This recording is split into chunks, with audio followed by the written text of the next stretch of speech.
तो विक्रांत जी की 7वीं रैंक है।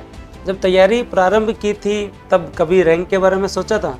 कभी नहीं सोचा था सर रैंक के बारे में। तो ये हाँ। था कि बस तैयारी करते रहे, एक बार सिलेक्शन हो जाए। एक बार सिलेक्शन हो जाए। हो जाए बिल्कुल। बहुत बड़ा समय रह गया था, बहुत गैप भी आ गया था, तो तैयारी कंटिन्यू रखी थी। तैयारी कंटिन्यू रखी आपने? थी। फिर वही प्रतिष्ठा का विषय भी बन गया था कि अब वापस सेलेक्ट होके जाना ही है यहाँ से। घर वालों का तो सर नहीं था, पहली नौकरी लग गई तभी वो तो खुश थे, कोई दिक्कत नहीं थी। ये तो मेरा ही था कि मेरे को वापस करना है, आगे बढ़ना है, बनना है। पर रात को पढ़ते थे? बिल्कुल, मैं पूरा रात रहता था, मैं रात में सोता नहीं था। हाँ। वो मंजिलें भी सर झुका देंगी जब दमदार आपकी तैयारी होगी, मुट्ठी में होगा आपके मुकद्दर जब किताबों संग आपकी यारी होगी।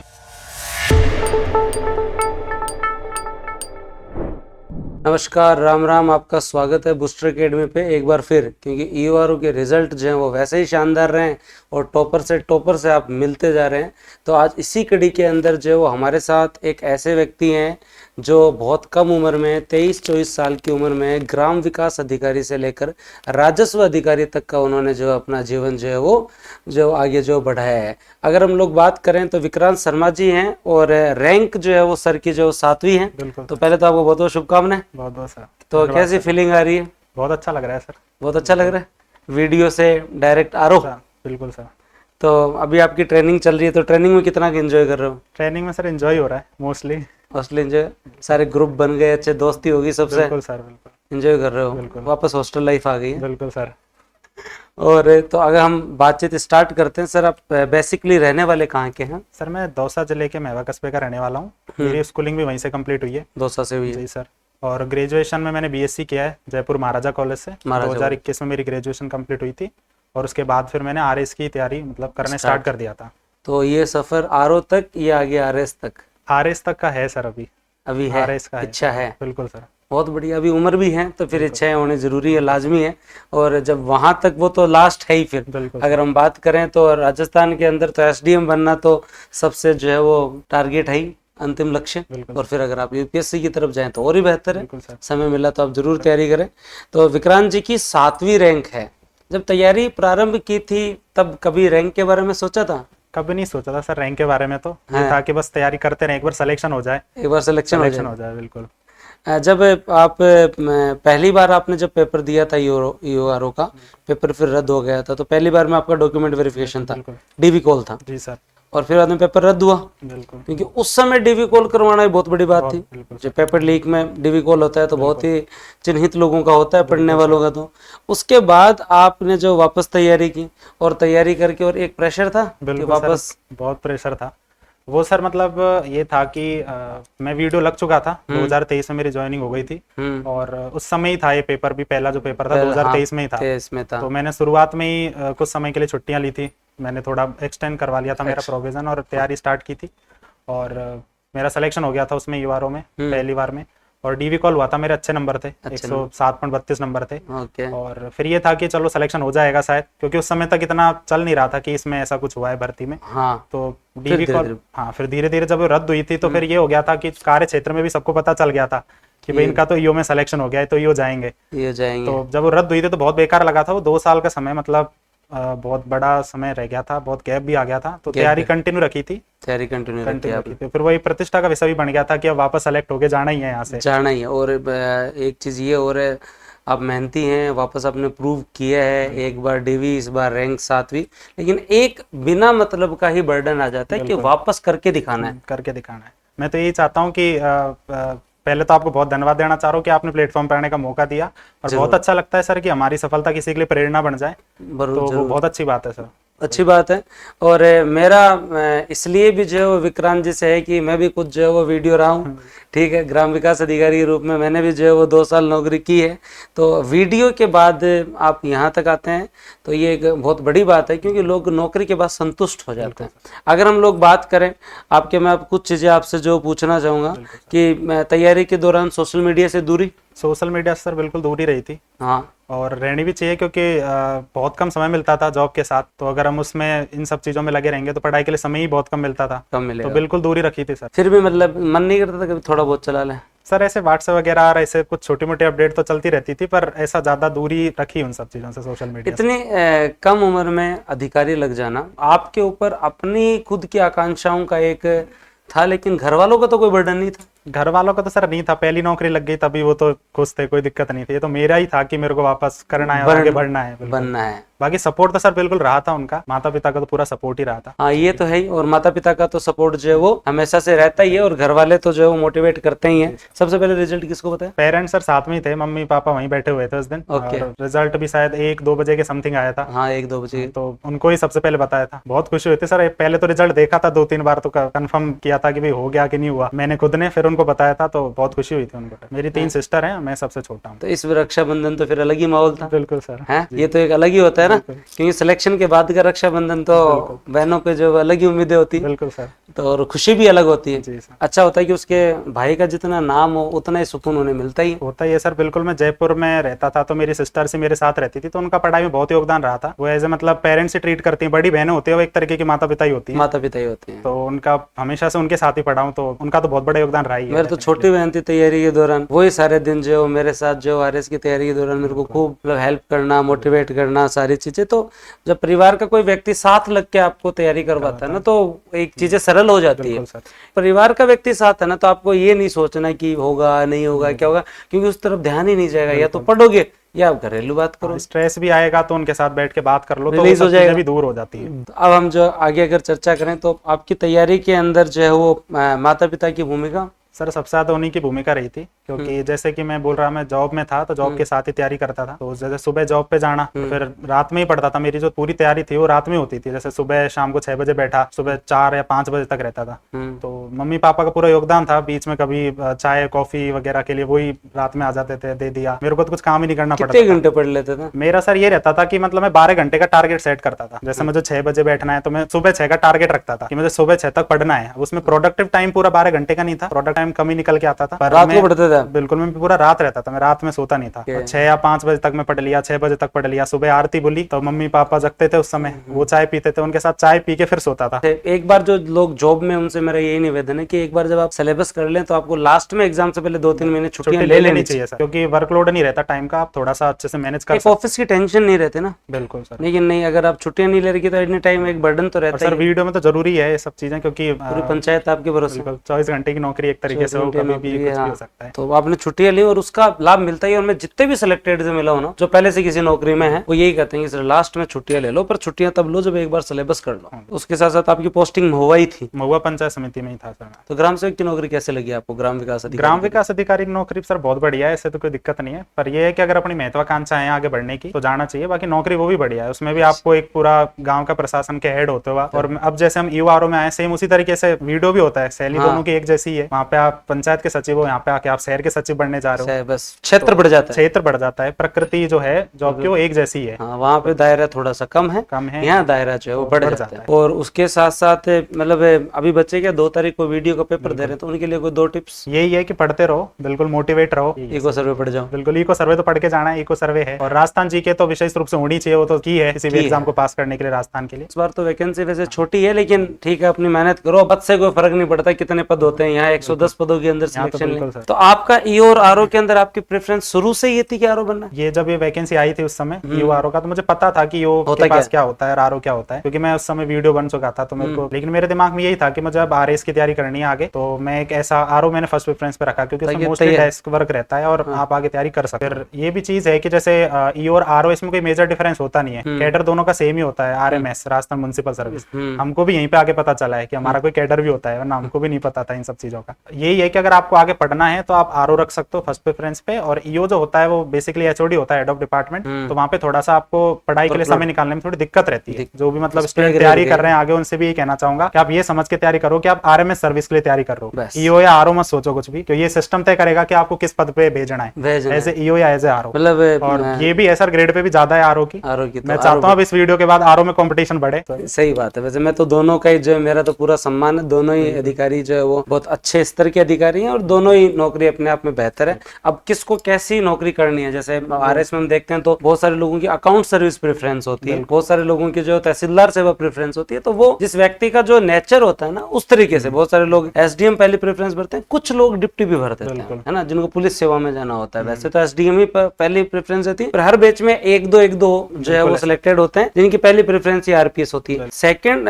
थर्ड, फोर्थ प्रेफरेंस में हमेशा ही रहता है कि जिनको फील्ड करना है वो जाएगा तहसीलदार सेरा में, जिसको नॉन फील्ड जाना है वो जाएगा अकाउंट सर्विस में। अब तैयारी के दौरान अगर हम बात करें कि आप लोग, आपने कहा कि मैं पूरी रात भर पढ़ता था, टेस्ट देते थे, तो उससे कुछ टेस्ट का सर बहुत फायदा मिला। मैंने बूस्टर एकेडमी के टेस्ट ज्वाइन किए थे लास्ट में, तो आपके जो स्टेटमेंट वाले क्वेश्चन उसमें मोस्टली डाले थे, तो एक सर हाँ बूस्टर में बिल्कुल, तो वो बहुत फायदा रहा उसका, क्योंकि पेपर भी आपके पास काफी अच्छे नंबर आते थे। टेस्ट में सर मेरे 85 के आसपास ही नंबर आते थे। और ओरिजिनल कितने आए? ओरिजिनल भी इतने ही आए सर, 87 के लगभग नंबर थे। तो वैसे मेरे को रीना जी आपके आरओ में रैंक 2 हैं, वही कहते थे सर टेस्ट जब देते थे बूस्टर के तब नंबर जो कम आते थे, तो ऐसे पीछे वाले कट ऑफ देखते थे डर लगता था कि यार नंबर कम आ रहे। खुद के नंबर ज्यादा थे पहले, इस बार इतने कम नंबर रह जाते थे तो डर लगता था कि कहीं तैयारी में तो कोई कमी नहीं है, पर वो पेपर ही काफी हार्ड बनाते थे, और वो उसका फायदा भी बहुत हुआ क्योंकि हम पहले से रेडी हो गए, हमारा माइंड सेट ऐसा बन गया कि पेपर इतना टफ भी आ सकता है। और खास करके पार्ट बी का हमने बहुत चैलेंजिंग बनाया था, इसलिए इस बार पेपर जरूर इजी आया। पॉलिटी और पार्ट बी के क्वेश्चंस हमने बहुत चैलेंजिंग बनाए थे, इसलिए बनाए थे कि चलो खुदा ना खास्ता सरल आए तो क्या दिक्कत है, लेकिन अगर टफ आए तो बच्चा मेंटली प्रिपेयर तो ना जाए। वहां पे मतलब वो जो आपके 2 घंटे हैं वो इंपॉर्टेंट है ना, उस समय जरूरी है कि आप जो है वो कॉन्शियस रहें और आप जो है वो उस समय सकारात्मक रहें, नहीं तो आदमी क्या होता है कि सरल पेपर दे के लास्ट तक जो वो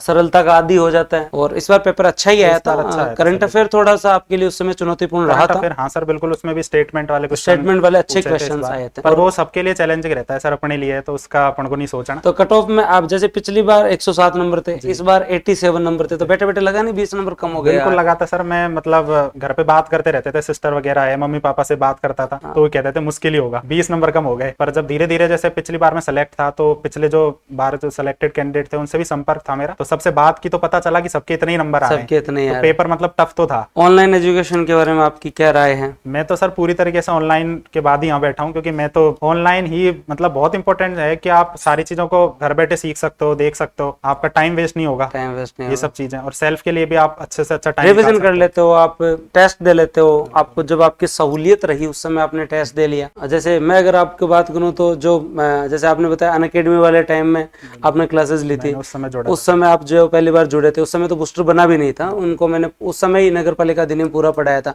तो वो वीडियोस तो 2-2 लाख व्यूज गए हैं, तो सबके सिलेक्शन थोड़ी हो जाएंगे। तो मैं तो आते ही सब सिलेक्टेड को ये कहता हूँ भाई तुम्हारी मेहनत है, हम तो केवल और केवल एक माध्यम है कि आपने एक बार पढ़ लिया, और हमारा सौभाग्य है आप जैसे लोगों ने हमसे पढ़ लिया। तो ऑनलाइन एजुकेशन आपको लगता है? बिल्कुल सर, ऑनलाइन करना चाहिए, ऑनलाइन का ही जमाना है आजकल, ऑनलाइन का जमाना। और वैसे भी ज्यादातर जॉब में रहते हुए बच्चे ही तैयारी करते हैं आगे, तो उनके लिए तो ऑनलाइन ही प्रेफरेंस होनी चाहिए। एक चीज मैं आपसे पूछना चाहूंगा, जैसे पार्ट बी की बुक आई थी अपनी हस्तलिखित आई थी, ये सर मैंने भी इसी तरीके से पढ़ाई की थी, जैसे मैंने भी जो मूल एक्ट था उसकी तो पीडीएफ थी, वो निकाल के मैं पढ़ता था उसको, साथ के साथ आपकी जो वीडियोस जो थी यूट्यूब पे वो भी मैं पढ़ता था। तो जैसे मैंने कोई भी चैप्टर है वो मैंने पढ़ लिया एक बार, उसकी काफी क्लिष्ट भाषा रहती है मूल एक्ट में, तो वो अपन समझ नहीं पाते, कई बार ऐसा होता है अपन उसको गलत ही व्याख्या अपने मन में बना लेते हैं किसी चीज की, तो वो फिर आपकी वीडियो देखी तो वो थोड़ा सा समराइज कर लिया, थोड़ा सरल भाषा में उसको समझ लिया, फिर उसको और आपने एक्सप्लेन फिर उसको फिर उसको बाद में फिर वापस अपना एक्ट पढ़ेंगे तो वो अपने दिमाग में सही से समझ में आ जाता है। लेकिन मुझे लगता है कि पार्ट बी जो एक बार नए स्टूडेंट को जरूर लगता होगा टफ है, लेकिन जब मजा आने लग जाता है तो पार्ट बी सबसे इजी है। बिल्कुल, वो एक बार से समझ में आने लग जाएगी भाषा शैली, आपको एक चैप्टर आपको टफ लगेगा, फिर आप समझने लग जाओगे उसको, समझने लग जाओगे। एक सिंगल फेज से आप अधिकारी बन रहे हो ना, ये बहुत अच्छी बात है। यही सर सबसे अच्छी बात है इसकी कि आप एक एग्जाम से इतने बड़े पद पे पहुंच रहे हो। कहाँ आरएस में आपको 3-3 चरणों से गुजरना होता है। आरएस में क्यों, आपने तो वीडियो में भी वीडियो में भी सर 2 एग्जाम देते, प्री और मेंस। मतलब वीडियो वालों को प्रॉपर अधिकारी वाली फीलिंग ही उस भर्ती में आई थी। ग्राम विकास अधिकारी हो, आपकी पहले प्रारंभिक परीक्षा हो रही है, फिर मुख्य परीक्षा हो रही है, फिर आपका डॉक्यूमेंट वेरिफिकेशन हो रहा है, इंटरव्यू बचा था और कुछ नहीं बचा। तो वीडियो का सिलेबस भी थोड़ा आरएस के लहजे का सा है, बच्चा उसमें कंफर्ट भी होता है, तो ये भी अच्छी चीज है। और उसके साथ साथ आप तैयारी के दौरान आपने कुछ ऐसा यूनिक किया जो बच्चों के लिए लाभदायक रहे? सर यही रहा था कि ज्यादातर तो मैंने रेफरेंस बुक्स को ही फॉलो किया था। हाँ। और जो नोट्स होते थे उनको मैं हमेशा सेकंड प्रायोरिटी मानता था। कोई भी बुक्स आप पढ़ रहे हो रेफरेंस बुक, तो उसके खुद के नोट्स बना लेता था। खुद के नोट्स बनाओ, बिल्कुल नोट्स बना लेते हैं समराइज करके, तो बहुत आसान रहता है। बाद में खुद के नोट्स बनाने चाहिए, खुद के नोट्स बनाने चाहिए सर, बिल्कुल। और तभी बनते हैं विक्रांत भाई ये नोट्स जब आपके पास टाइम हो। लोग तो जागते ही नोटिफिकेशन के बाद है, तब क्या नोट्स बना ले? नोट्स तो वही व्यक्ति बना सकता है ना जो नोटिफिकेशन के बिना पढ़ता है। हमारे यहाँ आदत क्या पड़ी हुई है, भर्ती आएगी तब पढ़ेंगे गुरुजी, तो भर्ती आएगी तब तो फिर आदमी लेट हो जाओगे। आपको क्या लगता है बिना वैकेंसी पढ़ना चाहिए? बिना वैकेंसी पढ़ना चाहिए सर, बिल्कुल। जो लोग पीएसआई की तैयारी की सोच रहे थे उनको पता ही था एक दिन तो भर्ती आएगी, अब वो भर्ती भी आ गई, टाइम भी आ गया, सब कुछ। अब जो आदमी सही से पढ़ रहा था उसने तैयारी की है और वो सिलेक्शन लेगा। जब तैयारी कर रहे थे तो कभी ऐसे नहीं लगा ये कहाँ यूआरओ के अंदर कम पोस्ट कम है, सबसे पूछता हूँ ये प्रश्न,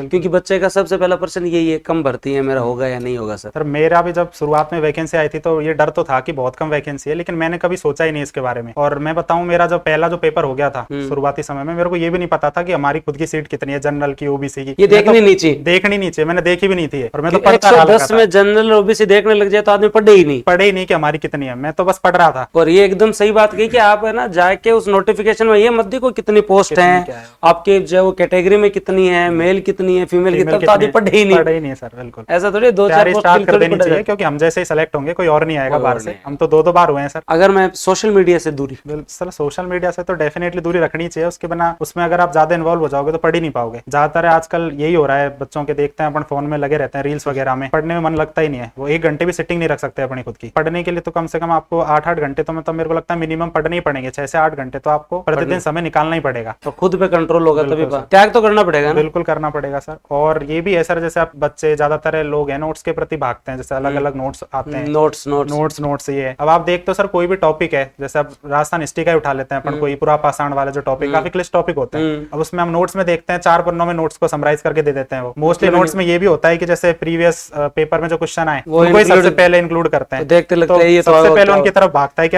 ये बाद में जोड़े गए, बिल्कुल इसमें से आ रहे हैं सारे क्वेश्चन, और वो उसी को पढ़ता है। जबकि ऐसा नहीं होता, 4 पन्नों में अगर हो जाता अपना सिलेक्शन, बुक पढ़ने की आदत, प्रॉपर बिल्कुल बुक पढ़नी चाहिए। क्योंकि आजकल सर देखो पेपर भी ऐसा आ रहा है कि उसमें स्टेटमेंट आ रहे हैं, तो आपको वो फ्लो आना चाहिए, उस भाषा शैली से आप परिचित हो। हिस्ट्री पढ़ रहे हो तो हिस्ट्री की एक अलग भाषा शैली है, पॉलिटी पढ़ रहे हो तो उसकी एक अलग भाषा होती है, ज्योग्राफी की अलग भाषा होती है। नोट्स में आप नहीं सीख सकते वो चीजें। लैंग्वेज जरूरी है, लैंग्वेज जरूरी है, पढ़ना है। बस ये कि आप प्रॉपर बुक पढ़ें, और जो स्किप करने की आदत है ना वो छोड़ दीजिए। टफ है तो इसको बाद में अवॉइड करते रहेंगे ना तो समस्या। बहुत सारे टॉपिक को अवॉइड करते हैं सर, और कम से कम पढ़ने की सोचते हैं, कम से कम टॉपिक में कम से कम पढ़ लें। तो ये इन चीजों से बचना चाहिए, कम से कम ऐसा कुछ नहीं है, ऐसा नहीं है। और ये मैं बार बार कहता भी हूँ, जब आप पॉलिटी पढ़ रहे हैं, कोई भी सब्जेक्ट पढ़ रहे हैं ना, वापस रेफरेंस बुक की तरफ अपना रथ मोड़ लो, आप डिटेल से पढ़ने की आदत डाल लो, क्योंकि उसी से जो है वो सिलेक्शन बनेगा। आप ये केवल आर्टिकल की केवल हेडिंग याद करके जा रहे हो, पार नहीं पड़ेगा। इसके अलावा वेबसाइट भी आप पढ़ सकते हो साथ में, जैसे सुप्रीम कोर्ट वगैरह के बारे में कोई टॉपिक आप पढ़ रहे हो, सुप्रीम कोर्ट आपने पढ़ा मान के चलो, तो लक्ष्मीकांत से आपने पढ़ लिया तो आपको उसकी व्याख्या समझ में आ गई। फिर बेयर एक्ट से आप पढ़ोगे तो मूल एक्ट में क्या लिखा है वो आपको पता चल गया। फिर उसके बाद आप सुप्रीम कोर्ट की वेबसाइट खोल के देख लो और अपडेट हो जाओ उन सब चीजों से। अब स्टूडेंट सोचता है कि क्वेश्चन कहां से आ रहे हैं, क्वेश्चन कहीं से नहीं आ रहे, आपको अपडेट रहना पड़ेगा। जिसका एग्जांपल नोट्स में नहीं मिल सकता सर। जैसे एग्जाम अभी जैसे हमने इस बार पॉलिटी की बुक जो है वो लॉन्च की, तो अब जैसे इलेक्शन कमीशन के बारे में बता देता हूँ। इलेक्शन कमीशन एक टॉपिक है, लेकिन वो हमसे जाते जाते कोई 8 पेज में बना। वो इसलिए बना कि इलेक्शन कमीशन अगर आप पढ़ रहे हो, स्ट्रक्चर पढ़ो, उसके बाद में आप निर्वाचन आयोग में सुधार पढ़ो और निर्वाचन में सुधार पढ़ो। फिर आपको ये भी पता होना चाहिए कि आदर्श आचार संहिता क्या होती है, ईवीएम क्या होता है, वीवीपैट क्या होता है, वन नेशन वन इलेक्शन क्या है, अभी जो मंत्रियों के जो राजनीतिक अपराधीकरण रोकने के लिए जो 130वां संविधान संशोधन क्या हुआ है वो आपको पता होना चाहिए। ईवीएम भी जो है वो दिनेश गोस्वामी समिति की रिकमेंडेशन पे आई, वेंकटचली आयोग ने रिकमेंडेशन दी, विधि आयोग की 170वीं रिपोर्ट बनी। ये अगर आप वहां तक पहुंच गए, अगर अपनी मेहनत करके, जैसे सुप्रीम कोर्ट के बारे में बच्चे पढ़ते हैं तो क्या सर सुप्रीम कोर्ट पढ़ लें, नहीं, आप लोगों को नालसा भी पता होना चाहिए। आर्टिकल 39A जो निःशुल्क एवं विधिक आपका जो है वो विधिक सहायता का अधिकार है वो पता होना चाहिए, एनजीटी पता होना चाहिए, केट पता होना चाहिए, ग्राम न्यायालय, लोक अदालत, family court, fast track court, plea bargaining. मतलब आप उस सब्जेक्ट की डेप्थ में जाओ, डीप में जाना पड़ेगा सर। सुपरफिशियल पढ़ने से सिलेक्शन नहीं होगा, पार नहीं पड़ेगी।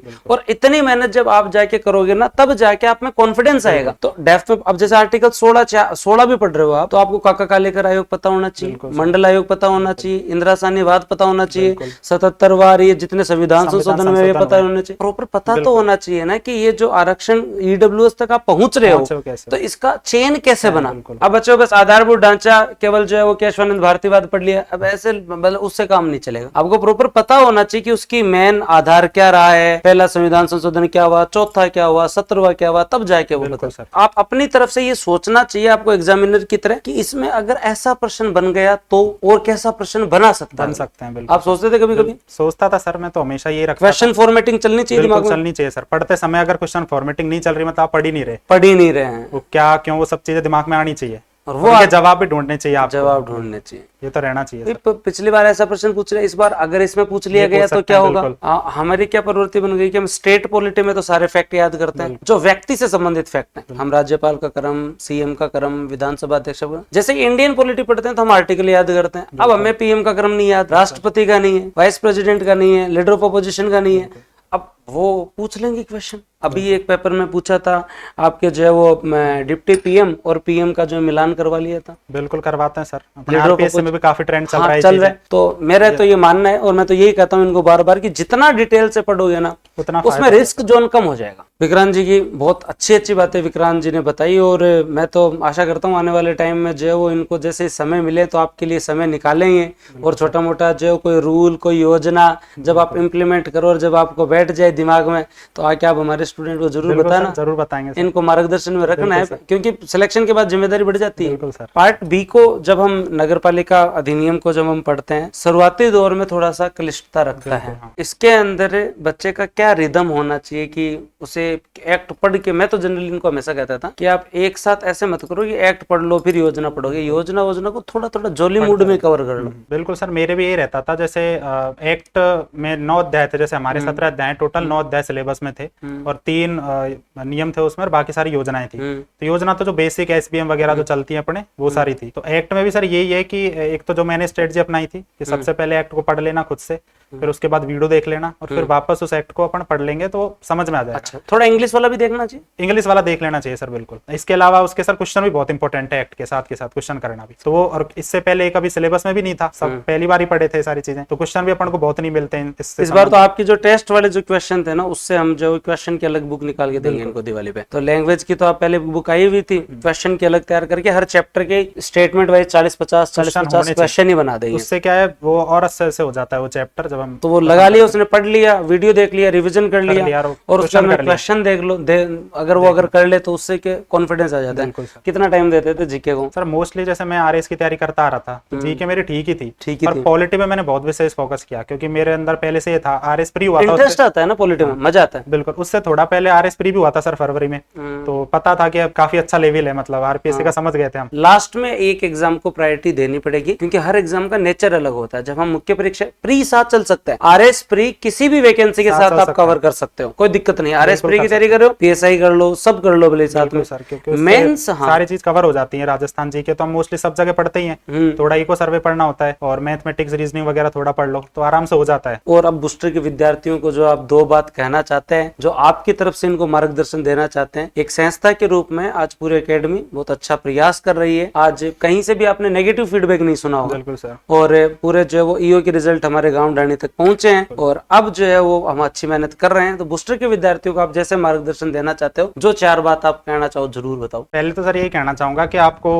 पढ़ाई में गैप नहीं लगाना, पढ़ते रहना है, बिल्कुल मोटिवेट रहते हुए, और ऐसा भी नहीं सोचना कि भाई ऑनलाइन तैयारी हमारे लिए ऑफलाइन वाले ज्यादा अच्छे कर रहे हैं, ऐसा भी कुछ नहीं है। ऑनलाइन सबसे बेस्ट है, ऑनलाइन तैयारी वाले ही निकल रहे हैं, और सेल्फ स्टडी पे जितना ज्यादा हो सके उतना ज्यादा ध्यान देना है। नोट्सों की तरफ नहीं भागना, उनसे कुछ भी नहीं होने वाला, कुछ नहीं होने वाला। उनको हमेशा सेकंड प्रायोरिटी रखना है, और अपन को रेफरेंस बुक जितनी ज्यादा हो सकते हैं उनको फॉलो करना है, क्योंकि सरलता के लिए जरूरी है। फिर मेन चीज है रेफरेंस बुक, वो आप जब आप पढ़ेंगे, बुक पढ़ने की आदत वापस डाल लो। बीच का दौर रहा है 2020 से 24 का, जहां नोट से काम चल जाता था सर, लेकिन आरपीएससी अब जो अपने पुनर्जागरण के काल में है। बिल्कुल सर, है ना। तो इस दौर के अंदर आरपीएससी जो है वो आपका लिटमस टेस्ट लेगी, और अग्नि परीक्षा है ये आपके लिए, इसलिए जो आप जितना नॉलेज से पढ़ सकें, जितना डिटेल से पढ़ सकें आप पढ़ें। तो विक्रांत सर ने आपको बहुत सारी चीजें अच्छी बातें बताई, और आशा करते हैं आगे आप बच्चों को मार्गदर्शन देते रहे। 2 पंक्ति और कहना हाँ जरूर, ये बात आप 2 पंक्ति आपके लिए तैयार करके लाऊं मैं। हाँ। वो मंजिलें भी सर झुका देंगी जब दमदार आपकी तैयारी होगी, मुट्ठी में होगा आपके मुकद्दर जब किताबों संग आपकी यारी होगी। तो हमेशा बस किताबों के साथ आपको रगे ले रहे हैं, उनके साथ ही यारी करनी है, वही आपको सफलता दिलाएंगे। और बहुत बहुत धन्यवाद, इसी तरीके से आप जुड़े रहिए।